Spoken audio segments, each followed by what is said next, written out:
This is a drastically more complex graphic we're going to build in vector form now. The previous one was pretty simplistic, a little flame motif, pretty much all points, corner points within the art. This one has a mix of, of smooth and corner points. It's a more complex shape overall, and we're actually going to build it using a bunch of dissected individual vector shapes in order to create this more efficiently.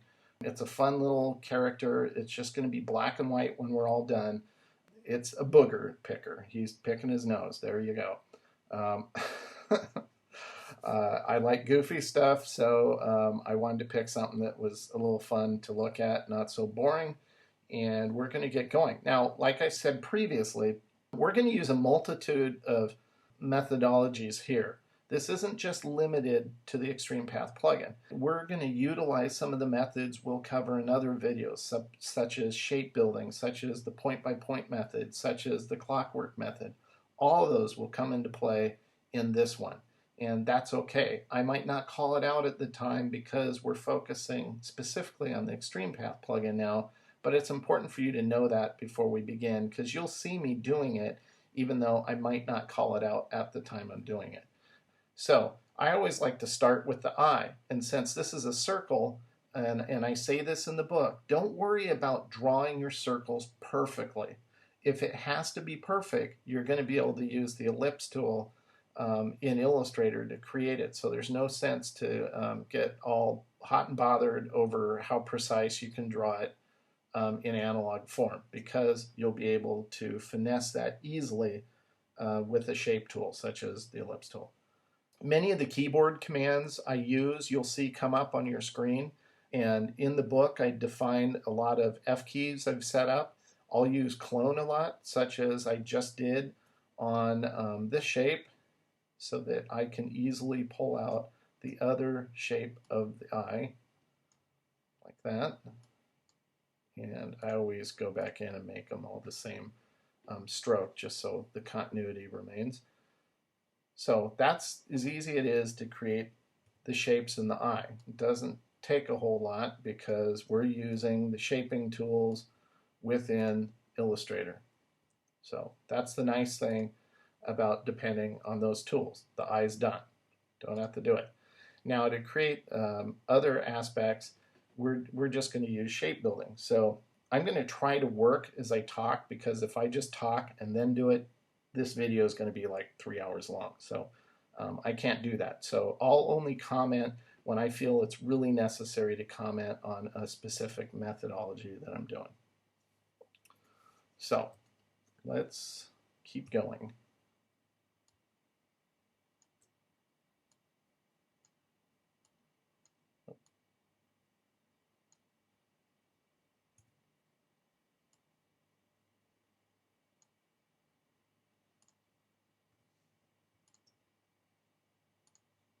And you'll notice vector building isn't always glamorous. It isn't always super clean. In the book, I have what I call throwaway shapes, and that's exactly what I'm doing now. I created this shape for no other reason than to lop off that. So I'm not going to use it, but it plays a part in building what I need. Um, I'm not so rigid in my process that I have to think, oh, this doesn't identically align with my eyebrow, so I screwed up. Well, who cares? It's close enough. I just drew it knowing I wanted to eyebrow there, not exactly it needs to be. Now, when it comes to the hair and the shape of the nose, yeah, I want it to match up with that exactly. And so we're going to move to that. Once again, wherever there's a point, gets a point. So I like to start on the point because that's a no-brainer. Now, using the clockwork method, I'm going to go up here and I'm going to put a point right here. And I don't pull out the Bezier handles far at this point. I just pull it out enough so it gives me the handles. And then here, here, here. Once again, wherever there's a point, gets a point.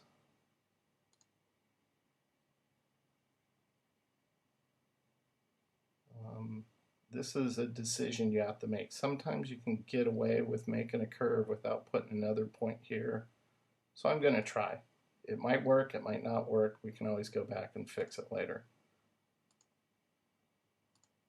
The hat I'm going to make independent just because it'll be easier that way.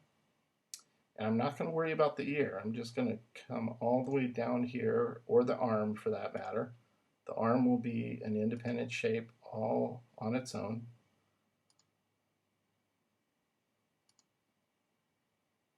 Also not going to worry about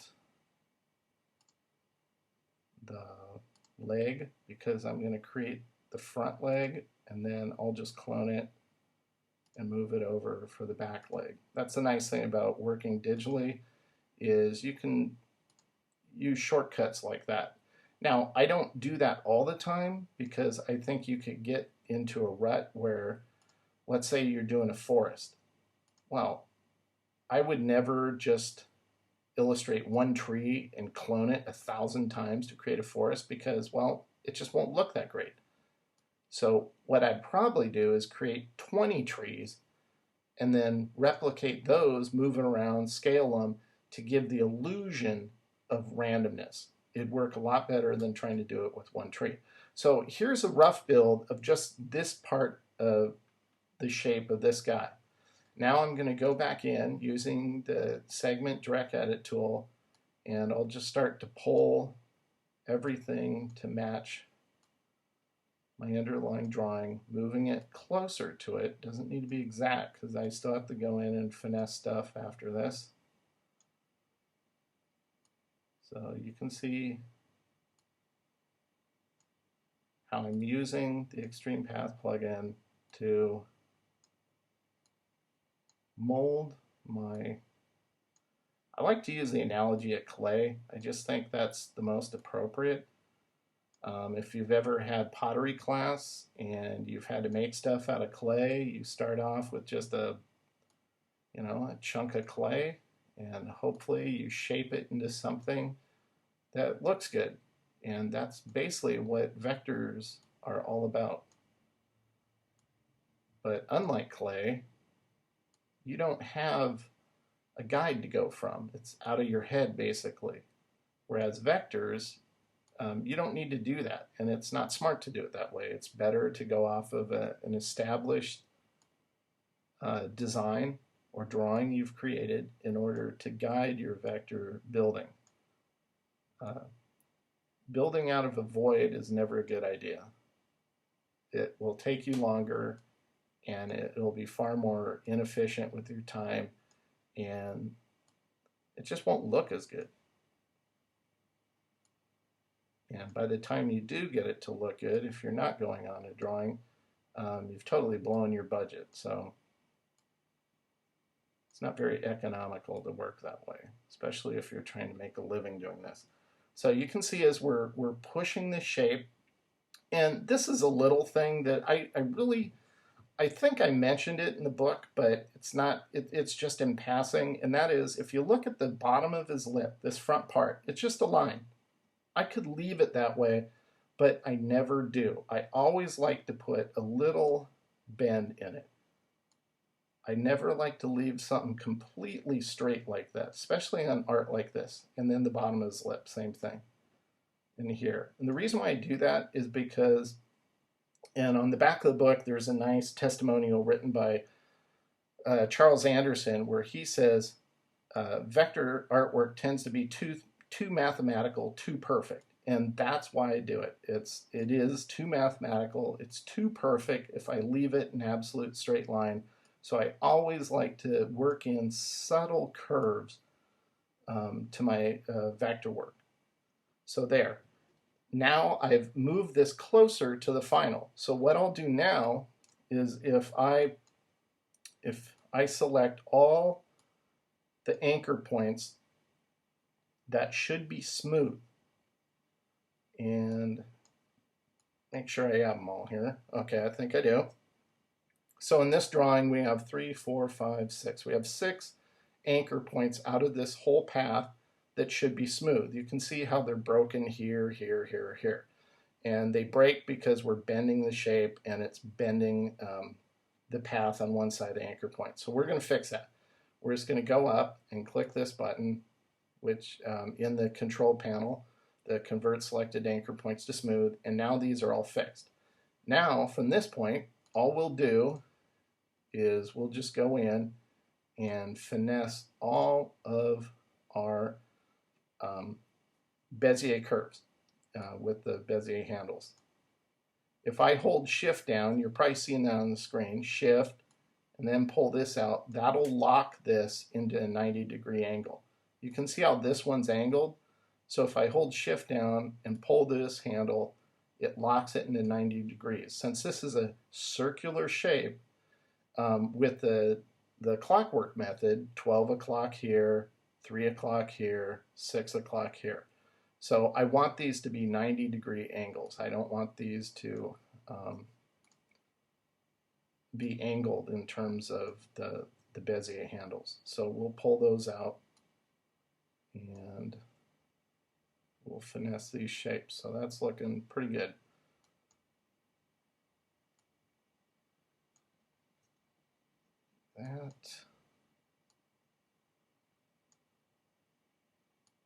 You know, recording this video is kind of weird because I have a lot of strange habits that I do that nobody ever sees in terms of to keep me entertained or just to keep my mind focused, things I do.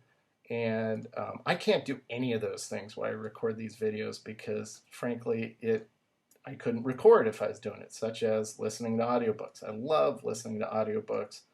Why I build, because my building is me just, following what I've already drawn out. So there's no guesswork. So that's all I have to do. So I'm not really conceptualizing. I'm not really having to come up with ideas. So my mind can wander a little bit, and listening to an audiobook really does that for me. So as you saw there, I just use the ellipse tool to create the nostrils. That's great, saves me time, and I'll do the same thing when it comes to his ear. I'll do the same thing when it comes to his tongue, and I'll do the same thing when it comes to his chin shape in the face. These are all time-saving things to do. You don't need to recreate the wheel. It just doesn't make any sense to draw these point by point when you can create them in a matter of seconds using the shaping tool. So we'll come back to those and we'll finesse those a little later. We'll just go on and create the other shapes, such as his tongue. And so if we can cover this really quick, even though this is all about the Extreme Path plugin, we're going to cover other methods just because we can't help it. So in that respect, if we look at this shape for his chin, it's basically going to be made up of, or made from, I should say, two elliptical shapes that we created using the ellipse tool. And we'll just select both of them, and then using the Pathfinder palette, we'll just punch it out, and that gives us the shape we need. So that's shape building. We'll go over that in more detail in another video, but that gives you a good heads up for what to expect in regards to that. So we'll go ahead and build his teeth.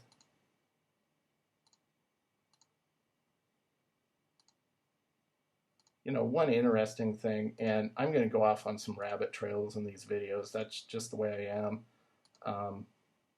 Editorial-wise, they don't let me do this in the book because it doesn't make for good reading.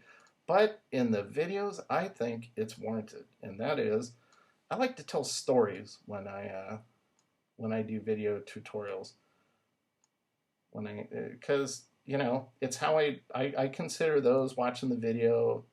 They're like friends, and when I'm around friends, I can't help but tell stories. That's just the way I am. That's the way my brain works, and I find it entertaining, and most of the time the listeners do too. Uh, I draw a lot of strange things, or I have drawn a lot of strange things over the years. And it wasn't too long ago that I actually saw a dude while I was walking around town, and he looked just like a drawing I'd done. I mean, it looked like somebody took like this funky little drawn character I created, and they had like fleshed him out in like CG, and he was walking around in reality. I mean, it's kind of weird. I'm going, dude, that guy looks weird. That looks just like one of my drawings. So it'd be interesting to see some guy that looks like this. Basically, no torso, just a head with shorts and legs. This character does embody certain elements that I really love to work with. I love fedoras. I love hats. I really kind of hearken for the day when everybody is wearing a fedora like back in the 50s. I thought that was pretty cool. The only thing, I'd wear my hat more like when I travel to speak and stuff, but it's always a hassle. I'm always afraid I'm gonna like. It kind of confirmed my convictions in that regard. This past week, I was on a plane, and this guy had this really nice straw fedora, and it made me think again, man, I should wear my hat more often when I go traveling. But then the other part of me is going, yeah, but it's a pain in the butt. Where do you put it when you're on the plane? If you try to stick it up with the bags, it's going to get smashed. And sure enough, this guy had his hat up in the bags, and it got smashed. And he was lamenting that fact. And I'm just going, yep, there it is. That's why I don't want to take my hat on trips. So once again, I'm rambling. Has nothing to do with this video, but you're watching me create, so that's okay. So as you can see, what I'm doing here is I'm creating basically this entire shape of the hat, I should say, is being made up from the use of ellipse shapes. So that's how I'm forming it. And this isn't a pretty process. This doesn't really have a step-by-step method. It is what it is. You just create shapes to form shapes. That's the way it works. Sometimes you'll clone shapes for no other reason than to create another shape you need. It's kind of messy. It looks sloppy, but it does produce precise results. And so hopefully I'll be able to show you that in just a second. I'm just creating what I need now using the various shapes. Like I said, this isn't pretty. This really isn't something I could document per se in the book and make it coherent just because it's so kind of haphazard and sloppy. But the end process does create effective results. It does work. So I don't want to discount it.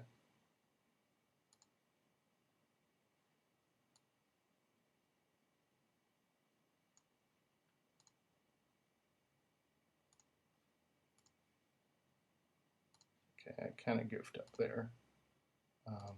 We left a little piece we just need to get rid of. So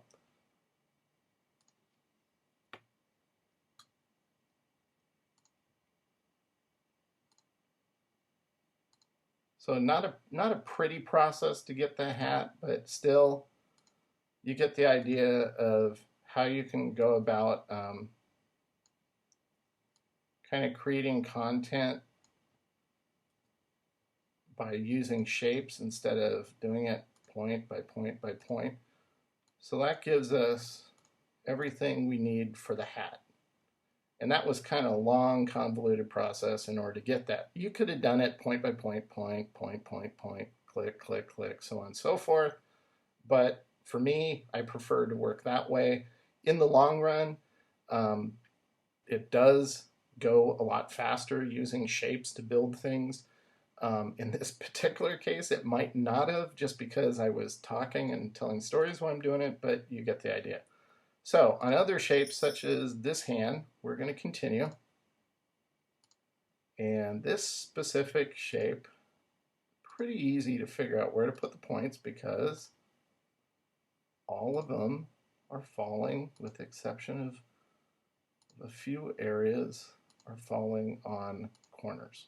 Wherever your art comes to a point, it'll get a point, whether it's concave or convex. So that's that. Rough build. The segment direct edit tool. And now we'll go in, we'll just bend our paths, even if it's subtle, to form the final shape we need.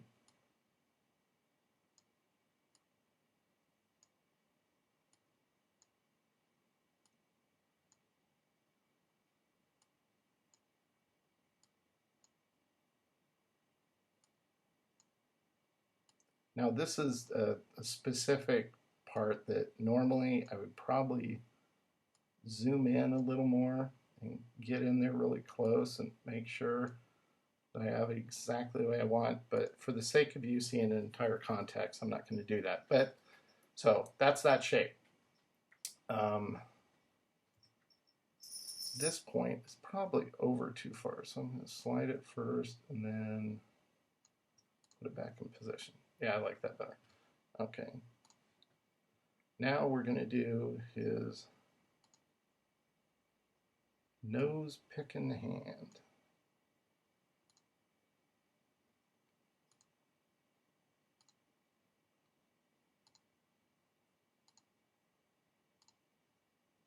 I created a set of role-playing game avatars in this specific style about 4 years ago for a company in California, and this character was actually one of the characters used in that game. The game is long gone now, if I remember right. The company who produced the game, I don't know, got in some kind of legal hassle from the license, but it was fun. I got to, literally, it was the closest thing I've had to being paid to doodle. Basically, they just sent me a list. We want, 8 goofy looking guys, do whatever you want, and just send us the art. I mean, literally, that kind of art direction. And I said, okay, what if I did a guy picking his nose? That's great. We love it. Guy picking his nose, It's like, okay, really?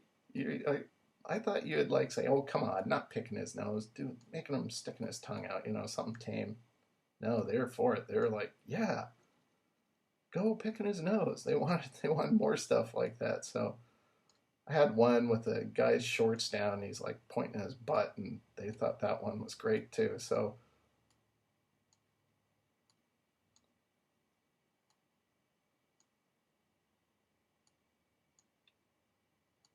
we're getting close.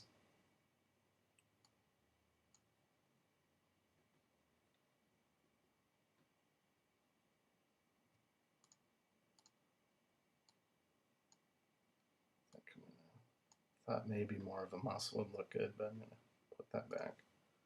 Okay, and sometimes I just find it easier not to build something with an existing path, such as this thumb. So I just make it its own shape, and then I'll just fuse them together with Pathfinder when I finalize my art. So there's that thumb.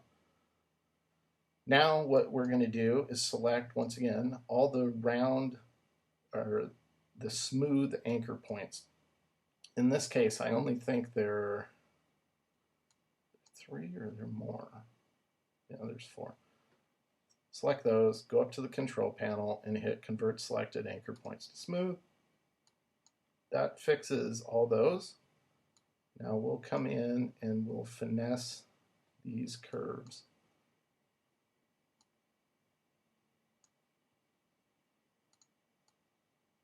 anchor point can slide down.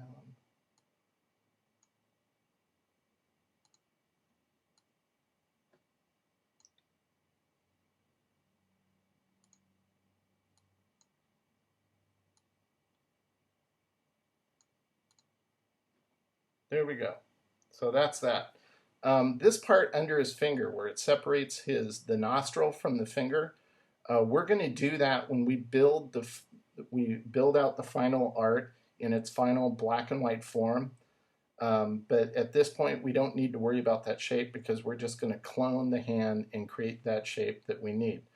So all that's left now is we're going to, right now we have Smart Guides turned off. We're going to turn it on, and that's Command U. Now, well, let me turn it off first. If I go over these points, I think I'm over the point, right? Because that's where I want to start building. Am I over the point or am I not over the point? Well, that's where Smart Guides comes in. Without Smart Guides turned on, you're not completely sure. But if you turn on Smart Guides, which is Command U, you can see that it tells you if you're over a point or if you're over a path. So it helps. So if we just start building here, then we go here, I know I'm over the anchor point, I lay that point down. Go like this. And this is where it helps me in part of it, and then it becomes a big hassle in other parts. And this is only a hassle because I'm not zoomed in. If I was really zoomed in, it wouldn't be that big a deal. So we're gonna toggle it off. It was needed for the initial laying down of the first 2 points, but for the rest, we really don't need it. So that's how you'll want to use Smart Guides. You'll want to toggle them on and off throughout the creative process as you need to help you to build, to help you know where to place a point in order to line it up with another path or another point. And then when it kind of gets in your way, which it does at times, just simply toggle it off. You know, Command U, turn it on, Command U, turn it off. So now we have his feet built, or 1 foot built, I should say. We'll just clone it using the F keys I have set up as discussed in the book. Then we drag it over, and I'm just snapping this point to the point in his pants right there.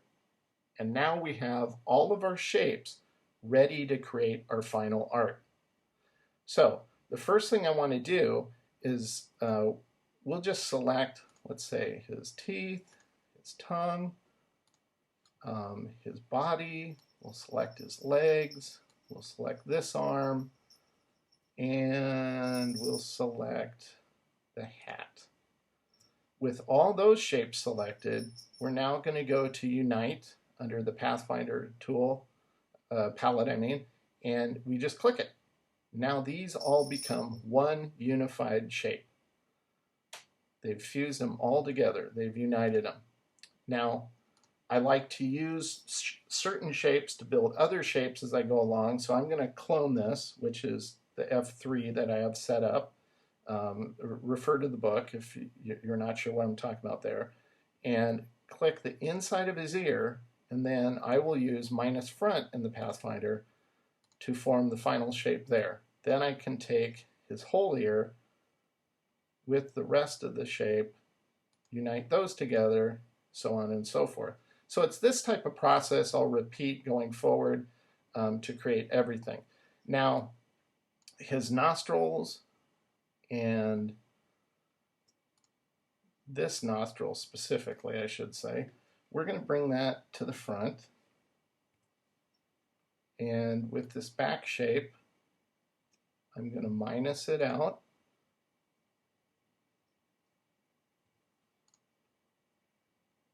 We're going to clone this shape and just slide it down. Now, in the book, I talk about throwaway shapes. We're going to make a quick throwaway shape. This, we're going to punch that off. And I did that just so this bottom part of the arm doesn't overlap this shape.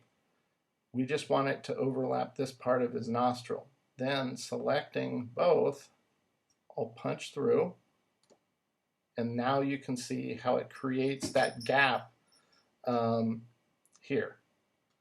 So I can select this shape now, and I can fuse it together, select his thumb, fuse it together, and you can see this slowly coming together. It's starting to pull itself together. So we're going to go ahead and fill it black just so you can see how it's working. And we're going to take these, the interior shapes, and we're going to fill those with white. So we're getting really close now. And we'll take his eye and that's that. Let's turn off the underline drawing, and we have our final character art using the Extreme Path plugin to help us form the shape, using other methods along the way that we'll cover later in the book, such as shape building and the point-by-point method. So let's move on and check out what other things the Extreme Path plugin can do.